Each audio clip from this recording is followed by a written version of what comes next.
आपण माणूस होऊया. शहरातील एका चर्चित दुकानात लस्सीची ऑर्डर देऊन आम्ही सर्व मित्रमंडळी आरामात बसून एक दुसऱ्याची चेष्टामस्करी करीत होतो. तेवढ्यात 70-75च्या वयाची म्हातारी स्त्री पैसे मागत माझ्यासमोर हात पसरवून उभी झाली. तिची कंबर वाकलेली होती. चेहऱ्याच्या सुरकुत्यांमध्ये भूक तरंगत होती. डोळे खोल गेलेले पण पाणीदार होते. त्यांना बघून मनात न जाणे काय आले की मी खिशातून पैसे काढण्यासाठी घातलेला हात परत घेऊन त्यांना विचारले, "आजी, लस्सी पिणार का?" माझ्या असे विचारण्यावर आजी कमी आणि माझे मित्र जास्त अचंबित झाले.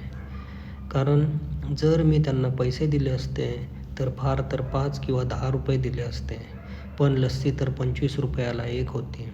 म्हणून लस्सी प्यायला दिल्याने मी गरीब होण्याची आणि त्या म्हाताऱ्या आजीकडून मी ठगला जाऊन श्रीमंत होण्याची शक्यता खूपच वाढली होती. आजीने संकोचून हो म्हटले व आपल्याजवळ जे मागून जमा झालेले 6-7 रुपये होते ते आपल्या कापऱ्या हातांनी माझ्यासमोर धरले.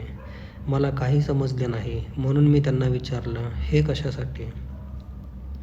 "यात मिळवून माझ्या लस्सीचे पैसे भरून द्या बाबूजी." भावूक तर मी त्यांना पाहूनच झालो होतो. राहिलेली कसर त्यांच्या या वाक्याने पूर्ण केली.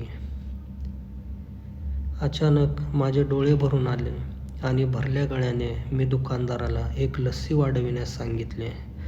आजीने आपले पैसे परत आपल्या मुठीत बंद केले व जवळच जमिनीवर बसली. आता मला आपल्या लाचारीचा आभास झाला.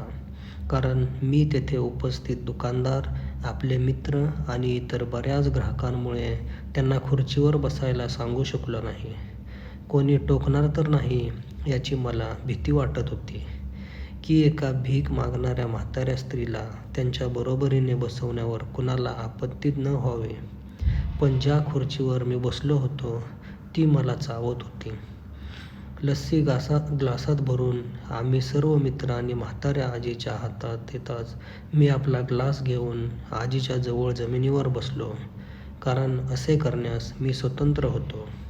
यावर कुणाला आपत्ती असण्याचे कारण नव्हते. माझ्या मित्रांनी एक क्षण माझ्याकडे निरखून पाहिले. पण त्यांनी काही म्हणण्याअगोदरच दुकानाच्या मालकाने पुढे येऊन आजीला उठवून खुर्चीवर बसवले आणि माझ्याकडे हसत बघून हात जोडून म्हणाला, "वर बसा साहेब. माझ्याकडे ग्राहक तर भरपूर येतात, परंतु माणूस कधीतरीच येतो."